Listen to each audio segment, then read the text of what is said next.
Welcome to this explainer. Today, we're going to decode the incredibly complex, often messy, relationship between the birth of a country and the unstoppable power of its people.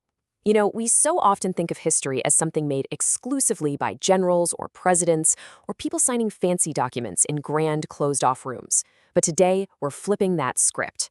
We're going to look at how ordinary people, especially women and youth, actually shape, build, and sometimes even rescue the nations they live in. So let's kick things off by immediately challenging a pretty common assumption about what independence actually guarantees. We tend to assume, right, that when a foreign power leaves or when a massive revolution finally ends, freedom just automatically trickles down to every single person in that society. But the reality, independence might remove foreign rule, sure, but it absolutely does not automatically remove poverty, inequality, or exclusion. I love this idea because it perfectly captures our core thesis for today. Creating a country? That's really just the prologue of its story. After a state is formed, the citizens usually have to keep struggling just to define what justice looks like for them. The creation of a state is literally just step one. The real heavy lifting work lies in actually forcing that state to serve its people. Section 1. Births of the state. Now, when we talk about state formation, we're essentially just talking about drawing borders, collecting taxes, and setting up bureaucratic institutions. A state is just a political community with a government, some territory, and a set of laws. And yeah, it can be formed through revolutions, conquests, negotiations, or independence struggles. But at its core, this whole process is purely structural. It creates the vessel, but it absolutely doesn't determine how the people trapped inside that vessel are actually going to be treated. A perfect historical example of this contradiction is the American Revolution. Here you had a nation founded on the grand ideals of liberty, yet it still legally allowed slavery and completely excluded indigenous peoples and women from voting. The American colonies fought off British rule because they fiercely objected to taxation without representation, which was a massive state formation struggle. But then, the brand new American state talked a big game about liberty while actively excluding enslaved Africans, poor workers, and women. It was an amazing experiment in constitutional government, but the actual meaning of who got to be free, that had to be bitterly fought over for generations. Section 2. Defining true citizenship. This brings us to a really critical question. If a state is formed but people are still left out in the cold, what does it actually mean to belong? Well, true citizenship isn't just carrying around a piece of plastic or an ID card. It's about whether your country actually respects your humanity. Having legal membership is one thing, but true citizenship means having civil rights, like freedom of speech. It means political rights, like the ability to vote. And it means cultural rights that recognize your identity. Ultimately, it's about your voice actually mattering. Because, let's be real here, political freedom is completely hollow if citizens are denied foundational living conditions. Think about it. You cannot truly participate in a democratic society if you cannot live with basic dignity. These are what we call socioeconomic rights. If someone has the right to vote but doesn't have access to clean water, basic health care, or a safe environment, their freedom is severely incomplete. Section 3. African women making history.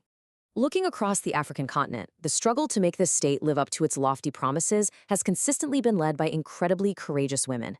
These heroes completely prove that African women were never just sitting around waiting for men to define politics for them. They actively resisted colonial power and demanded accountability. Take the 1929 Aba Women's War in Nigeria. Women there fiercely resisted unfair colonial taxation and the whole system of indirect rule. They organized, they protested, and they asked a fundamental citizenship question long before formal citizenship even existed. Who actually has the right to rule and tax us? Similarly, during the 1956 South African Women's March, thousands of women marched against racist apartheid pass laws, firmly declaring they would not be ruled through humiliation. And this isn't just ancient history either. These powerful modern examples show that citizens sometimes have to step up and organize not just to challenge the state, but to quite literally rescue it when it completely fails its most vulnerable people.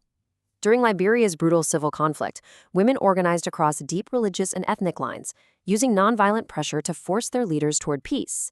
And in Nigeria, the Bring Back Our Girls movement became a massive global campaign demanding government accountability after the tragic abduction of schoolgirls. They made one thing crystal clear. A state's most basic job is to protect the dignity and safety of its children. Section 4. Rise of Youth Social Movements. Just like the women we just talked about, young people today are absolutely not waiting around to inherit politics. They are actively shaping it right now. Whether they are demanding affordable education, pushing for police accountability, or driving democratic transitions, these digital era movements brilliantly combine old-school street protests with powerful online mobilization. In South Africa, the Fees Must Fall movement saw students demanding equal access to higher ed. In Nigeria, SARS saw youth organizing massively against police abuse. And in Sudan, young people and women were front and center demanding civilian rule. By using the digital tools right in their pockets, they can demand accountability at lightning speed. To put that into perspective, historically, it took months to organize a national protest. Today, a single hashtag can mobilize tens of thousands of people across the country in a matter of hours. Section 5. The Anatomy of Change. So how exactly do these movements actually force stubborn governments to listen? Well, one person complaining is pretty easy to silence, right? If a student complains alone, she gets ignored. If a worker complains alone, they get dismissed. But when ordinary citizens unite their shared anger and their shared hope, they forge this incredible collective power that authorities simply cannot ignore. People power thrives on shared identity, shared strategy, and shared action. It builds up, and suddenly the invisible becomes undeniably visible. Now, the strategic playbook here is fascinating. Organizing quietly builds the movement's deep roots, while mobilizing loudly displays its vibrant canopy. Organizing is all about that long-term, unglamorous work, holding meetings, training leaders, building trust in communities. Mobilizing is the short-term flash, the massive marches, the viral hashtags, the boycotts. Actually, to put it simply, a movement that only mobilizes becomes super loud but ultimately weak, while a movement that only organizes might be structurally strong but stays completely invisible. You absolutely need both to succeed. Successful social movements aren't just spontaneous, emotional outbursts. They are deeply, deeply strategic. Before taking action, they have to pause and critically map out the power dynamics of their society. They ask the hard questions. What exactly do we want? Who holds the actual power to grant it? Why are they resisting us? And what allies can we pull in to support us? Without doing this kind of power analysis, a ton of great energy is just wasted. It's also crucial to understand that every movement follows a distinct life cycle. They almost always start with an enduring crisis, some long-standing, simmering injustice. Then a specific trigger event sparks an uprising. This rapidly leads to the peak, where visibility and public pressure are at their absolute highest. But here's the thing. Afterward, energy naturally drops into a contraction phase as people just get tired or face intense pushback. And that's okay. Smart movements don't see that as failure. They use this time for evolution, training new leaders and pivoting their strategy. Finally, we reach a new normal where society has shifted, public consciousness has changed, and the groundwork is solidly laid for the future. Section 6. You are a citizen now. Let's connect all of this historical strategy directly back to you. History isn't just something in the rearview mirror. It's something you are participating in right now. You have to realize that everyday issues are deeply political. When we say politics, we aren't just talking about elections and guys in suits. Whether you can safely ride a public bus, whether your school fees are remotely fair, whether you have basic digital security, these are public decisions that affect your everyday life, and you have the absolute right to organize and demand they get better. True citizenship begins the exact moment you stop viewing yourself as just a future participant and realize you are a full citizen right now. The struggles we've talked about, from the ABBA Women's War to Fees Must Fall, prove that you do not need anyone's permission to care about the direction of your society. By joining forces with others, the private, quiet frustrations you feel can literally be transformed into immense, undeniable public power. So I want to leave you with this final thought to hopefully spark your own journey of civic action. Ultimately, a country is judged by how it treats its people.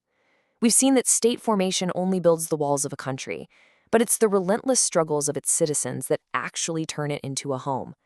So what issue affecting you today needs to change? And more importantly, how will you help write the next chapter? Thank you so much for joining me for this explainer. Now get out there and think about the power you hold today.